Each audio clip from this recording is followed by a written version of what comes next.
Olá, saudações a todos, Zé Estorino aqui e você está no podcast E Agora, José. Pessoal, para hoje, uma dinâmica, um bate-papo um pouquinho mais tranquilo, porém muito reflexivo, ligando duas partes, né? Vamos tentar juntar duas partes do nosso tratamento, dos modelos diversos de tratamento da dependência química, mas que me agrada muito falar de ambos os modelos, né? E eu consigo juntar, né? Eu consigo juntar? Não, né? Eu acho que existe essa necessidade de juntarmos esforços de todas as áreas, de todos os modelos de tratamento para dependência química. E uma reflexão me veio à mente, eu falei, eu vou gravar um vídeo, né, especificamente sobre esta reflexão, e eu espero que sirva a todos, que ajude, que traga aí uma linha de raciocínio, né, principalmente reflexiva, sobre a própria existência, sobre aquele momento em que a partir de agora a gente já está em segurança máxima, né, já estamos nos protegendo cada dia mais, né? Para que não haja aquilo que nós já discutimos há muitos vídeos atrás aí, a recaída, e como fazer, né? O que usar. Olha, eu venho citando, né? Vários métodos, várias formas, modelos de tratamento, instituições, temáticas e por aí vai, né? E até mesmo técnicas psicanalíticas. Porém, hoje, né? Já que eu tenho fama de ser meio maluco, eu falei, gente, eu vou fazer valer a minha fama então. Tá? Nós vamos misturar, pessoal, nós vamos dar as mãos, vamos unir, né, aquilo que a gente chama de processo analítico, né, reflexivo, mental, dentro de uma espiritualidade. Olha que bacana. Vamos unir os dois? Por quê? Porque eu recebi logo pela manhã, né, hoje a minha irmã, ela me mandou uma mensagem muito bonita, eu achei super interessante aquilo, né, eu até falei para ela, eu vou gravar um vídeo sobre isso, porque isso é de extrema importância para a minha área, né, para as pessoas que me cercam, para as pessoas que têm aí este problema da temática da dependência química. Então, qual que é a ideia? A ideia é juntarmos essa visão psicanalítica, essa visão reflexiva, né, psicológica, do raciocínio claro, lúcido, junto com a espiritualidade, mas já não cairemos naquele pensamento vagabundo de espiritualidade vinculada à religião, hein? Eu vou citar aqui, né, eu citarei uma passagem, um trecho, né, vinculado a uma determinada filosofia de vida que se chama processo religioso, né, cristão. Porém, você pegue aí o que você quiser e você vai entender esse ping-pong. Por quê? Porque nós vamos para todos os lados, seja ele de âmbito psicológico ou seja ele de âmbito, né, espiritual. Lembrando que o que vale, na verdade, é a potência de raciocínio para o bem-estar, para a qualidade de vida e para que a recaída fique cada vez mais distante de todos nós. Perfeito? Então, sejam todos muito bem-vindos a mais um vídeo do E Agora José, e bora lá. Bom, pensando um pouco na vida, como eu sempre faço, né, eu me deparei com a seguinte questão, olha, se nós estamos aí, né, já num processo de recuperação, se fortalecendo cada dia, buscando propostas novas, até citei os modelos de aprendizado, né, foi o nosso último vídeo, se nós estamos nessa busca, como manter isso, né? Como se fortalecer disso e como também se proteger daquilo que vem contra as nossas perspectivas de vida, contra as nossas, os nossos anseios, né? As nossas expectativas que podem ser frustrantes, né? Como se fortalecer? Aí, pensando bem, analisando uma coisa aqui, e de acordo com uma mensagem recebida, né? Volto a dizer, não se apegue à religião, não... E se quiser também se apegar, se apegue, fique à vontade, porque eu acho que vale a pena, né? Você ter convicção naquilo que você acredita, eu acho que é isso que é legal, convicção naquilo que acredita, prática, dia após dia, naquilo que você acredita e segue o baile, tá bom? Então eu me apeguei a uma passagem de Paulo, né? Eu gosto de Paulo, eu acho Paulo um cara assim que ele é considerado como apóstolo, porém não foi apóstolo direto de Cristo, né? Ele escreveu muitas cartas, né? Paulo foi um cara que se deu muito mal ao levar o evangelho. Por quê? Porque ele não teve um tete-a-tete com Cristo, né? Paulo teve uma experiência, percebe? Ele teve uma experiência de transformação, de autopercepção de mundo, que ele falou, olha, essa vida para mim não serve mais, agora eu quero essa. Sacou? Então ele já teve um processo mental transformado, e aí a gente já começa o ping-pong.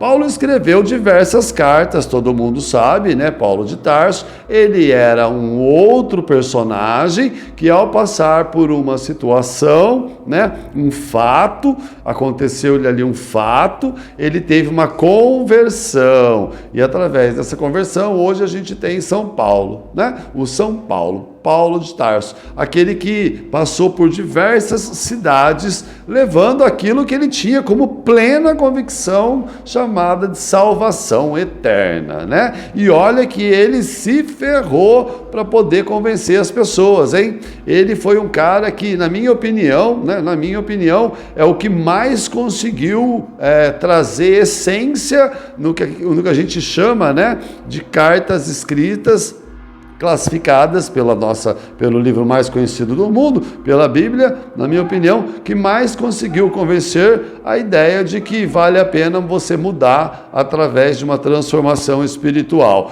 Mas essa transformação espiritual, ela só é válida se você tem uma capacidade reflexiva e passar a acreditar nessa capacidade reflexiva. Então, o que eu peguei, né? Eu peguei uma carta que Paulo escreveu a Efésios. Inclusive, ele estava preso quando ele escreveu isso em Roma, né? Aos Efésios, né? Ele não estava em Éfeso realmente preso, ele estava preso pelos romanos quando ele escreveu. Só que olha a sacada que Paulo teve. Paulo começou a prestar atenção, e aí você pode já, né? Se você leva uma vida cristã, você vai sacar que isso foi envolvido por aquilo que a gente chama de presença do Espírito Santo. Ele começou a sacar a vestimenta dos soldados romanos, né? E ele, envolvido nisso que eu acabei de citar, né? Nessa sacada, nessa mensagem espiritualizada, vamos usar o termo espiritualizado, que eu acho que fica mais amplo, né? Que abre mais o leque. Ele começou a traçar perfis de proteção contra, né, a maldade que possa vir lhe atingir, contra o mal-estar que possa vir lhe atingir, e que ele permanecesse firme como uma rocha e não estremecesse. E isso dentro do cárcere, né? Isso estando ali preso, pagando um preço alto por levar aquilo que ele acredita. Então veja, quantos preços altíssimos, né? Os profissionais da área da saúde mental também não têm que pagar para poder exercer a sua função. Veja, nós tivemos um momento pandêmico, né? Quantos médicos não passaram mal, morreram, distantes de família, o pessoal da enfermagem, toda a área da saúde envolvida. Então, o preço a se pagar por aquilo que acredita.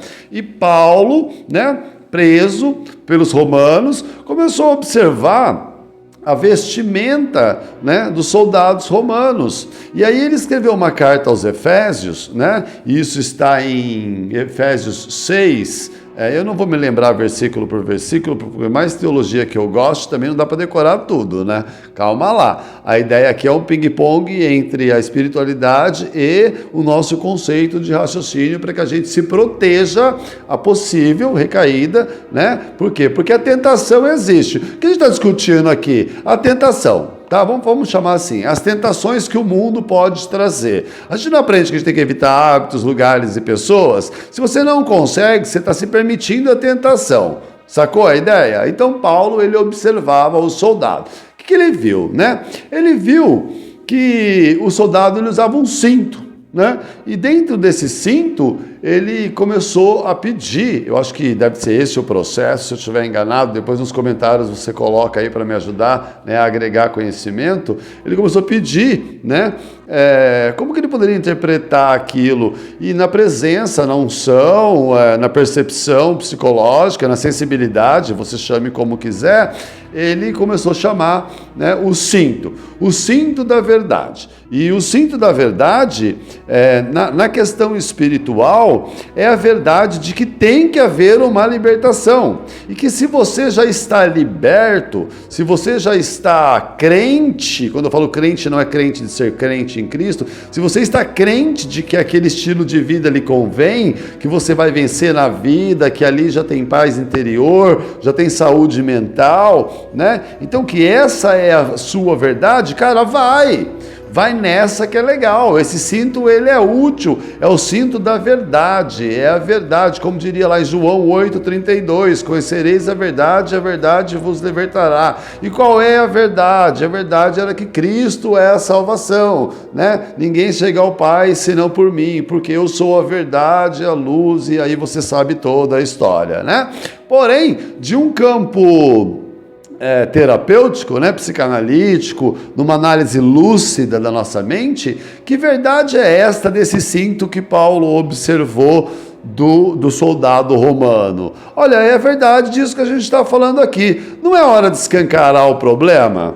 Não é hora de você falar sobre o problema? Não é hora de colocar a verdade às claras? Não é hora de você sacar como verdade absoluta que você possui um problema chamado dependência química? Que você tem orgulho de ter superado um processo de recaída, por exemplo? Né? Uma verdade de saber que em algum momento você enfraqueceu e você tombou, porém agora é hora da verdade inversa, né? A verdade que você retomou a sua vida, a verdade que você ainda possui vulnerabilidades, a verdade que você ainda tem muito a aprender, a verdade que você é sensível em determinada área, seja afetiva, seja financeira, né? Que você, ou seja, as verdades absolutas.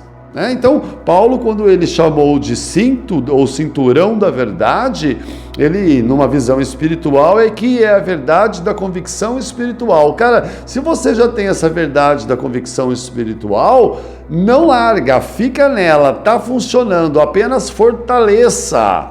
Mantenha, né? Traga cada vez mais, afrouxe cada vez mais esse cinturão da verdade. E no âmbito psicológico, né? A verdade de ter consciência do dia que você está levando, dos problemas que você encara, das tentações que você vai, das provações, né? Vamos chamar de provações, das provações que você ainda vai passar na vida e vai ter que passar de cabeça erguida, né? Então, verdade absoluta, teremos problemas, porém, com essa base do cinturão da verdade, espiritualizado, isso não será tanto problema para a gente. Legal até aí? Depois tem a carapaça da justiça. Olha, eu gosto muito dessa parte, né, da carapaça da justiça, porque é o seguinte, a carapaça da justiça interpretada por Paulo é o seguinte, teve um problema, então terá uma consequência.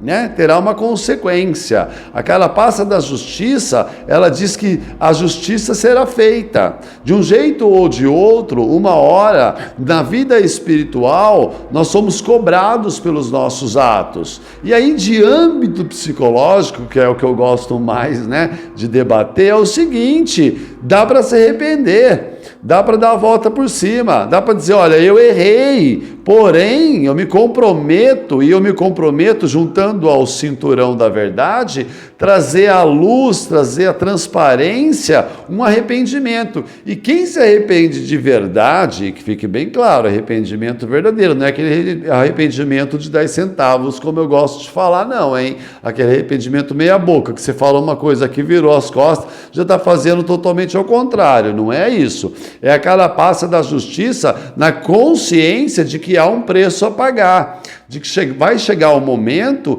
em que você vai ter que arcar com algumas consequências. Porém, arcando com as consequências, pagando o preço que lhe cabe, se arrependa e vá. Isso na dependência química te liberta, que é uma beleza. Te deixa muito transparente, muito lúcido com relação à sua realidade. Então, a carapaça da justiça nada mais é do que a lucidez sobre as consequências que virão. E se elas virão, eu estou tão bem, eu estou tão forte, porque eu estou com o cinto da verdade, né? E quem fala a verdade não merece castigo, não é assim que diz o ditado? Quem encara a vida de frente está consciente dos fatos, então você tem a linha do arrependimento para aplicar. Se arrependeu? Cara, segue em frente, né? Segue em frente, ergue a cabeça, mantém postura, cria um protocolo, busque novos meios, maneiras de criar um plano para você onde sempre que você errou, você se arrependa rápido, você perceba rápido o erro e não deixe, né, numa linha espiritual, essa tentação de culpa, de vergonha, de ressentimento ficar te remoendo. Não é isso que a gente quer, não. Então a carapaça é aquela proteção, né, peitoral do soldado romano. E Paulo sacou isso, que foi uma beleza. Depois ele teve a sacada, e essa eu acho o máximo, o sapato, né? O sapato da prontidão. O sapato da prontidão é o seguinte, o sapato da prontidão é como se fosse os nossos pés protegidos pelas nossas caminhadas, né? Por onde nós estamos andando? Olha que bacana isso! Onde nós estamos pisando, né? Será que nós estamos nos guiando? E aí vem a visão espiritual em primeiro plano, né? Será que eu estou escolhendo os meus caminhos e não sei escolher? Falamos disso no último vídeo e estou quebrando a cara. Então, eu acho que aí nessa questão do sapato, da prontidão, é você tomar cuidado onde você pisa, né? Onde você pisa, onde você está colocando as suas fichas, onde você está apostando, que trilha, que caminho você está tomando para a tua vida, se não está caminhando cada vez mais para uma próxima recaída. Então qual que é a ideia? Olha, trilhe caminhos, vista um sapato da prontidão que te leve para crescimento, para que uma nova estrada seja seguida, para que um novo rumo seja tomado. E numa visão psicológica, né? Você precisa deixar que você tenha a habilidade com quem você está andando, né? Deixar agir essa percepção de com quem que você está andando, aonde os seus pés estão sendo postos, na casa de quem que você está indo. Está entendendo o que eu estou querendo dizer? Então o sapato da prontidão é a trilha, o caminho que eu estou seguindo, porque quem me caminha são os meus pés. Eu acho que foi essa sacada que Paulo trouxe, né? E os sapatos dos soldados romanos, eles eram aquelas botas largas, elas protegiam de forma muito clara, muito lúcida, qualquer golpe que vinha por baixo, qualquer visão espiritual, qualquer rasteira que Lúcifer vai te dar, filho, né? Eu gosto de usar o termo Lúcifer, porque é o termo mais próximo da teologia, né? Lúcifer significa ser de luz, né? O esquisito lá, né? Então, ele vem por baixo, ele vem sorrateiro. Então, presta atenção onde você está andando, que aí eu acho que você fica mais seguro. E se você está seguro, cara, ninguém te segura. Olha que legal o trocadilho. Se você está seguro onde está andando, ninguém te segura. E daí a gente quebra também um pouquinho, né? Aquela questão do eu vou por aqui. Eu quero ir por aqui. Calma, não é assim que funciona, né? Hoje em dia a gente sabe que na espiritualidade, dentro do tratamento de dependência química, que tal você consultar? Você consultar, mas consultar o quê? Olha, consulte o seu lado espiritual. E se eu não tenho? Cara, consulte uma consciência mais sofisticada. Porque quem não tem espiritualidade tem uma obrigação, eu costumo dizer, né? Senão fica aquele ateu meia boca, e nem a consciência dele ele consegue consultar. Então, veja que caminho que você está indo aí para poder manter a tua trilha, né? O teu caminho seguro. Você estar seguro de si com relação à tua caminhada na evolução da recuperação. Depois Paulo parou, deu uma refletida, pensou um pouco nesse contexto, volta a dizer, não me tome como ignorante, né? Eu sempre falo isso, essa frase ela é ótima, não me tome como ignorante. Ele estava ali pedindo muita unção, vamos usar essa palavra, muita unção, muita presença divina. Paulo era um cara que quando ele se arrependeu mesmo, não adianta falar. Tanto é que ele escreveu a Romanos, Filipenses, e a gente está falando de Efésios aqui. Olha o tanto que esse cara andou, né? Quem vai estudar a vida de Paulo vai saber que esse cara andou pra cacete, para todos os lados, para levar a palavra, né, dessa espiritualidade chamada filosofia cristã. Então nós temos aí agora o quarto item, que é o escudo da fé. Cara, no escudo da fé, na hora da batalha, né, na hora da falta de habilidade, na hora do pega pra capar, é o seguinte: você tem que ter algo a contar. Então, é a hora da dúvida, né? Quem tem dúvida não tem fé. Na espiritualidade, a resposta mais básica que se pode dar é essa, né? Quem tem dúvida não tem fé. Então, o escudo, a proteção do soldado romano, né? Ele interpretou como fé. Por quê? Porque ele não tinha dúvida, ele estava preso e ele estava escrevendo, cara, aos caras, ele estava falando lá aos Efésios: olha, na hora da dúvida, fala o seguinte, pega aquilo que você acredita e tomou como posse, a tua libertação, né, para dependentes químicos que seguem filosofia cristã, toma posse da sua libertação e vai, e mantém. Já falamos sobre isso até com live com pastores, teve a live com o André e com o Caê, com 10 anos de sobriedade, né, que fazem parte de uma comunidade cristã.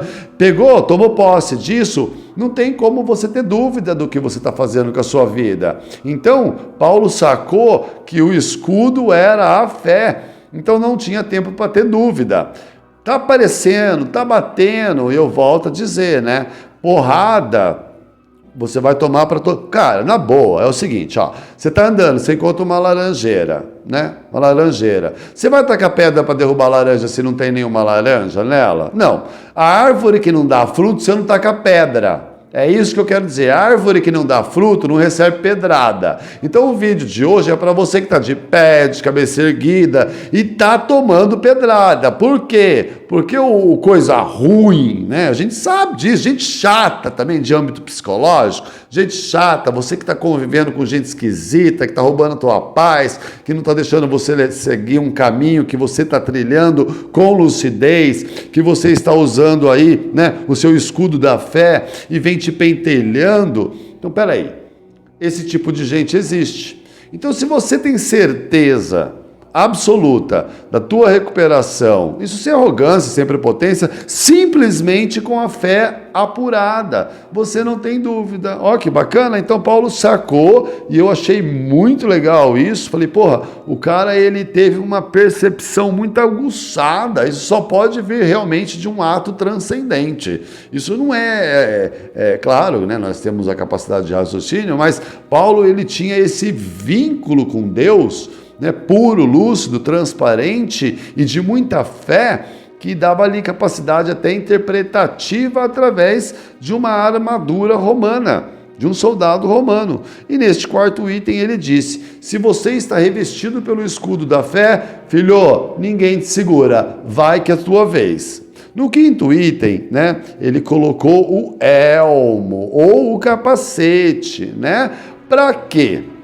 Olha, se você colocar de uma forma espiritual, e nós estamos nesse ping-pong, eu estou achando uma delícia o bate-papo, se você colocar de uma forma espiritual, cara, é para proteger a tua mente, os teus pensamentos de coisas impuras. É como o dependente químico que está entrando em estado de abstinência e tem que ter uma capacidade rápida, né, de perceber que ele está correndo risco. Então o elmo, o capacete, né, da salvação é para quê? Para que ele solte, né, pela boca, boas palavras, boas intenções, que ele valorize quem está do lado te apoiando, que ele valorize a vida que ele está levando, que ele agradeça a Deus todos os dias.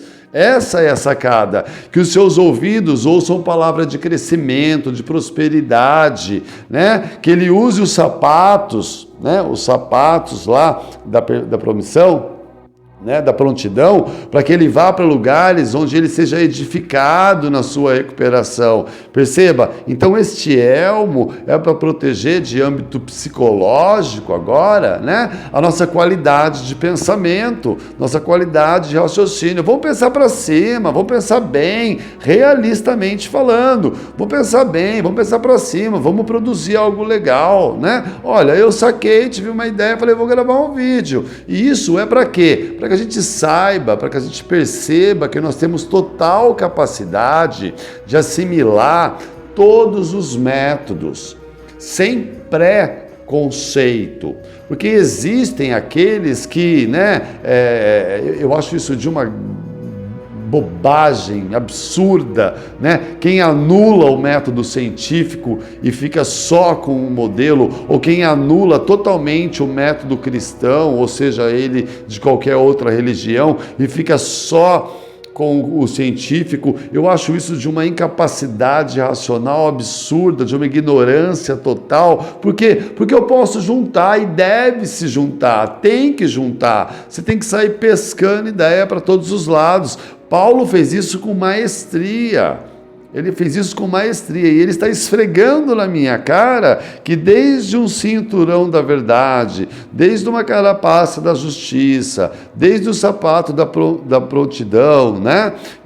E agora falando do escudo da fé, e chegando no elmo, a proteção dos meus pensamentos impuros, que eu não seja tentado, veja o Pai Nosso, né? E não nos deixeis cair em tentação. Que tentação? A tentação que o mundo pode te trazer, né? Que o coisa ruim vai ficar te cutucando, ou de uma sociedade contaminosa, gente chata pra cacete mesmo, que só quer te ver mal, né? Que eu te falei, porque você tá bem, porque se você fosse uma laranjeira que não estava frutificando, ninguém estava atacando pedra em você. Se estão te atacando é porque alguma coisa boa você está fazendo. Se estão te atacando é porque algum fruto bom você está dando.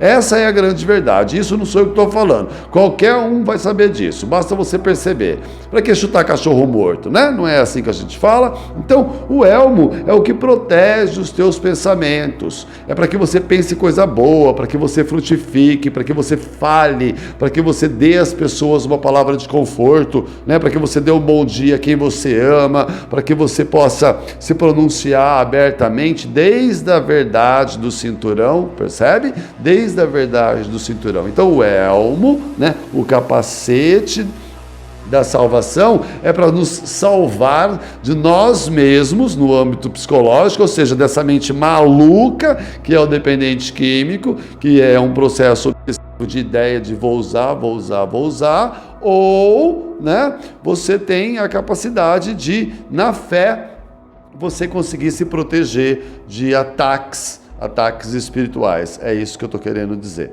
tá bom? E por último, ele colocou a espada, né? A espada. Olha, a espada do Espírito é o seguinte: esse empunhalar uma espada fala de tudo que lhe é difícil, né? Que seja uma provação de Deus, que seja por Deus. Então é o seguinte, ó, o espiritual, ele é uma guerra, né? É uma guerra.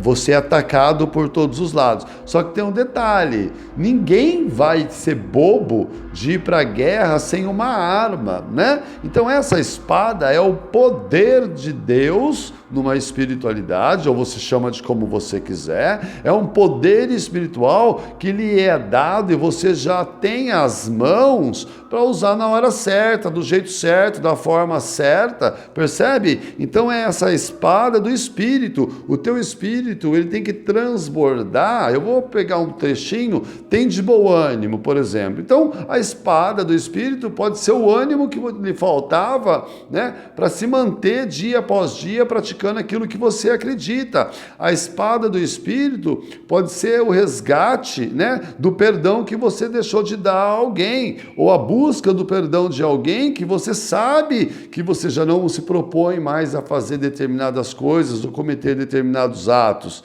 né? E também eu acredito que a espada seja a capacidade de perceber que você deve se afastar de coisa ruim. Agora, para encerrar o vídeo, é assim: a espada é uma forte arma perceptiva daquilo que você deve se afastar de vez. Sai fora de quem não acredita em você, sai fora de quem já não quer mais olhar para sua cara, sai fora de quem quer só tirar proveito da tua, agora, né, neste momento, sobriedade, porque na hora que estava lá, né, frutificado, só tomava pedrada.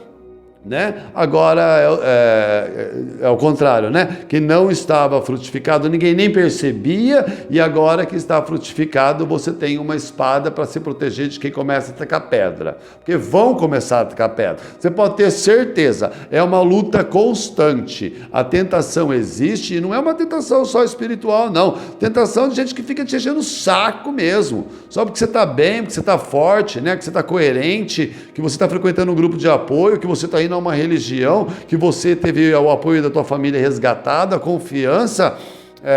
Parece esse jogo entre psicológico e espiritual, me parece que o Paulo sacou e me deu ali a luz que eu precisava, né, para que e a gente vai sempre estar buscando novas formas de se pensar, de que eu consigo fazer a coisa acontecer, de que eu consigo fazer a coisa ser produtiva. Então é o seguinte, para fechar, né? Então preparem as pedras de lado psicológico, aos humanos, à sociedade, e atirem porque a armadura já foi vestida, e seja ela, né, de âmbito emocional, social, financeiro, afetivo, a armadura foi vestida. E o melhor, de âmbito espiritual, cara, você não vai cair em tentação nem fudendo, esquece, né? Você não vai. Por quê? Porque a partir de agora nós estamos vestidos com a armadura.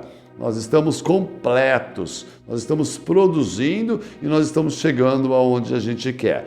Ok? Eu acho que ficou claro uma visão de Paulo numa carta aos Efésios, está em capítulo 6, vinculado aos processos de interpretação psicológica. Eu fiz um ping-pong, daríamos para a gente, né, viajar por esse mundo, que é uma delícia, mas para não ficar tão extenso, a gente para por aqui. Qualquer comentário, a gente faz vídeos respondendo o que vocês acham, se é por aí, não é por aí, e volto a dizer, sem preconceito, sem bitolação, sem anular um espaço e ficar somente com o outro. Na dependência química não tem isso. Dependência química é união de esforços. Ok, pessoal? Bom, fiquem todos com Deus. Até o próximo vídeo do podcast Agora José. Um forte abraço ou até mais.